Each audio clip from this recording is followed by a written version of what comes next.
Hey guys, HerbQuest here with some lore readings. Today I'll be reading the old notes from the Dragon Slayer 2 quest and the post-quest lore. The way to find these notes is to search the old machinery and various things in the Dragon Slayer 2 quest areas.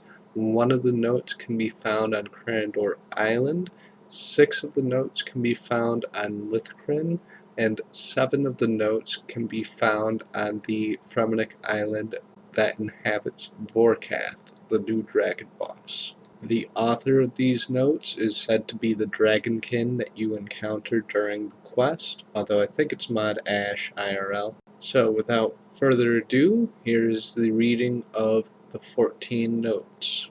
One more thing though, these notes are in no particular order whatsoever. There's a familiar power on this island. Could the stone have once rested here? Or was it another one of her wretched artifacts?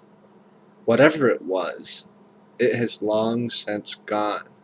However, this lingering power could still be of use. We just need to find a way to harness it. This facility is a great improvement on the previous.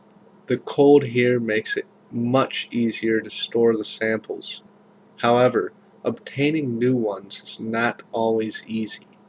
We are so far away from Lithcrin that the new samples are often lost or damaged.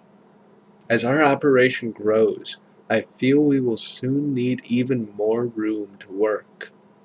To that end, I have ordered the construction of a new facility, this one on Lithcrin itself. It's not ideal, being so close to her is a risk. But to have immediate access to all the samples we need will be of great benefit. Human forces are on the move. We don't know how they found the island, but that is irrelevant now. Luckily for us, the new facility is ready. I've ordered that all important materials be transported there at once. In the meantime, I intend to provide the humans with a little distraction. Seems like the Vorkath will still have a use, after all. For so long we have been tweaking the spores to no effect. For this trial, I decided we should change the subject instead. Green has failed us so far. Maybe blue will have better results. Luckily for us, there are no shortages when it comes to our failed kin. As my work continues, I've decided to explore a couple of side projects. Inspired by the Fool, 4K, I've decided to try and infuse dragon eggs with metal. With his metal dragons, 4K was hoping to find a solution to our infertility. I, on the other hand, will use them for a different purpose. War. Hundreds of trials have been performed, so many that I have lost count. All previous trials ended in the same way, with the subject expiring. This trial was different though. The subject did not reject the spores as the previous ones did.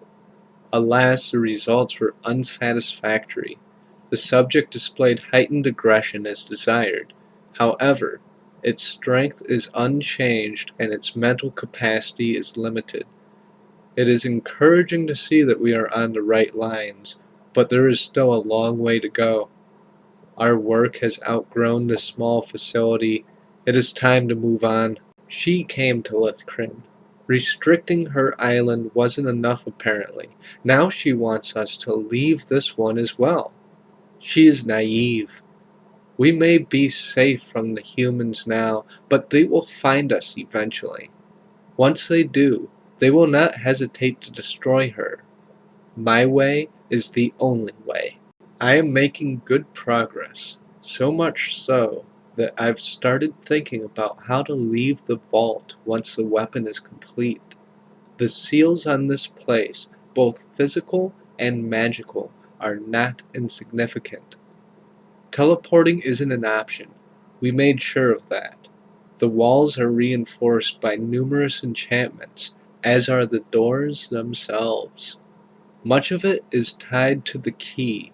If it is placed in the doors, most of the protections are disabled. Without it, though, this could be a difficult process.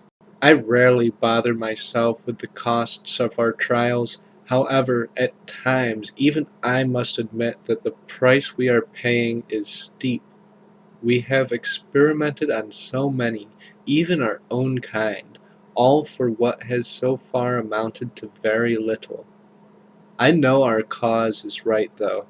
Once humanity is destroyed, we will be free of the disease that has nearly destroyed our kind. Another setback. Once again, the humans are responsible. They found the island and launched an attack. As planned, the emergency protocol was enacted and the vault was sealed.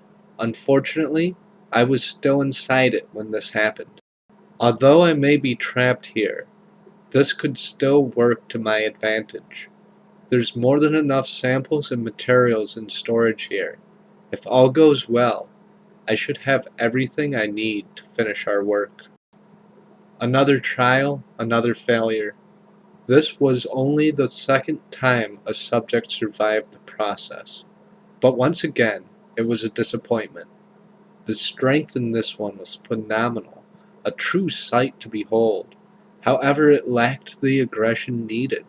It was another Vorkath, a pathetic failure. I should have let it live. A beast that strong would likely have still had use. However, my anger got the better of me, and I destroyed it. Lithcrin has a plentiful supply of the fungi needed for our trials. However, there's another island in the region with an even greater range of flora. I decided to visit the island to see if it had any useful secrets. But what I found was most unexpected. Skeka. I'd long since assumed that she'd fallen to the humans. Instead, she was there, performing experiments of her own. I tried to convince her that our cause was the right one, but she dismissed me. For now it seems that island is off limits. I've lost track of how long I've been down here. It's clear to me now that the humans must have bested the others. This isn't overly surprising. Our kind was immune to their weapons for so long that we allowed ourselves to become reckless. A foolish mistake. We've heard of the Necrocyraitas who have fallen on Ketsi. We should have known the humans would find those weapons, but we were arrogant, and by the time we realized it, it was too late. Alright, and that concludes the notes from Dragon Slayer 2. Those were written by the Dragonkin that we fought during the quest. And it seems that there's a little bit an allusion to the possibility of a Dragon Slayer 3, simply because the Dragonkin that we fought with his Galvic pet was not alone. He had friends with him. They had a cause. They were working towards something. So this isn't over here, as we can tell by this text. Also, this lore seems to go into the creation of dragons and how Dragonkin make new dragons in a sort of semi-scientific manner that seems to go along the sort of association with genetic experimentation a little bit, or how it's similar to Resident Evil in a way, how they make the BOWs, Beasts of War, because that's what his metal dragons really are beasts of war. And I find that very interesting that it's not over yet. There's a lot more. I think Dragon Slayer 3 could be a really huge Grandmaster endgame quest, perhaps where you take on a Dragonkin directly. I think that could be a very intense type of battle, even more so than the battle with Galvic.